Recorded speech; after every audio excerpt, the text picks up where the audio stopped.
என்னாச்சுங்க? ஏன் இவ்வளவு பதட்டமா இருக்கீங்க?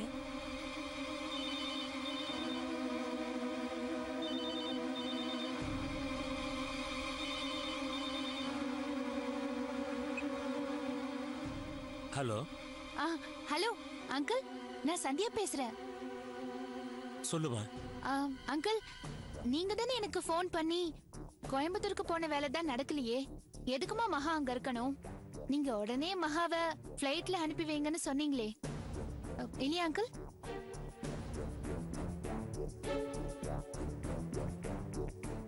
நான் மகாவை ஃப்ளைட்ல அனுப்பி வைக்க சொன்னா? நம்மளை வச்சு ஏதோ கேம் பிளே பண்றா.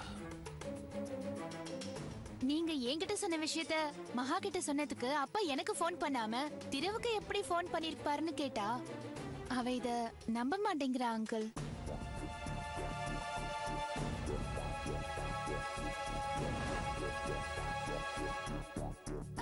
நீங்க போன்ல ஒரு தகவலை என்கிட்டயோ திருவுக்கிட்டயோ இல்ல மகா கிட்டயோ யார்கிட்ட சொன்னா என்ன அங்கிள், இவ தான் நம்ப மாட்டேங்கிறா.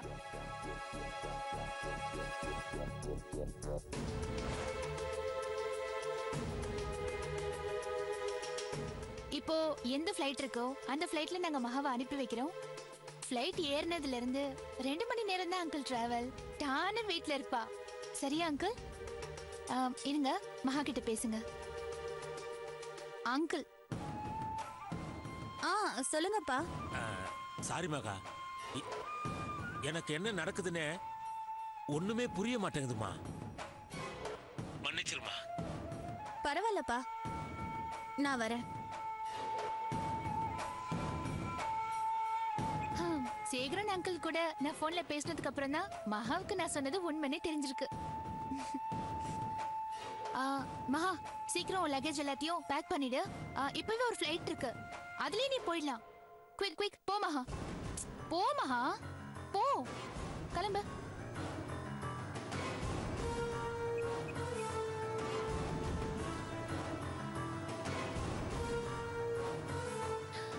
Hello, rose டிராவல்ஸா?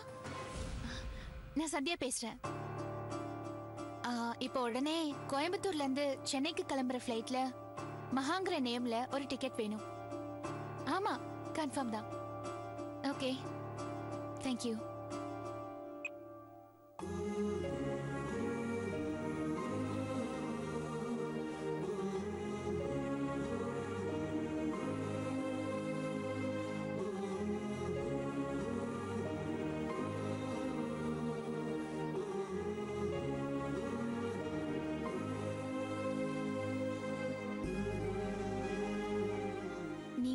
சொன்னது தாங்க சரி. நாம 2 பேரும் தனியா டைம் ஸ்பெண்ட் பண்ணி மன விட்டு பேசினா எல்லா பிரச்சனைக்கும் கண்டிப்பா தீர்வு கிடைக்கும்.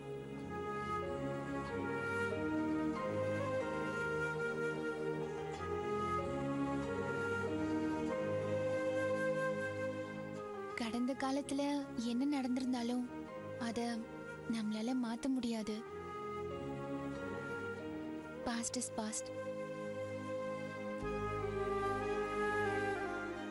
அட்லீஸ்ட் நம்ம வாழ போற வாழ்க்கையும் இனிமே வாழ வேண்டிய வாழ்க்கையும் நல்ல விதமா இருக்க ஒரு முயற்சி பண்ணுவோங்க.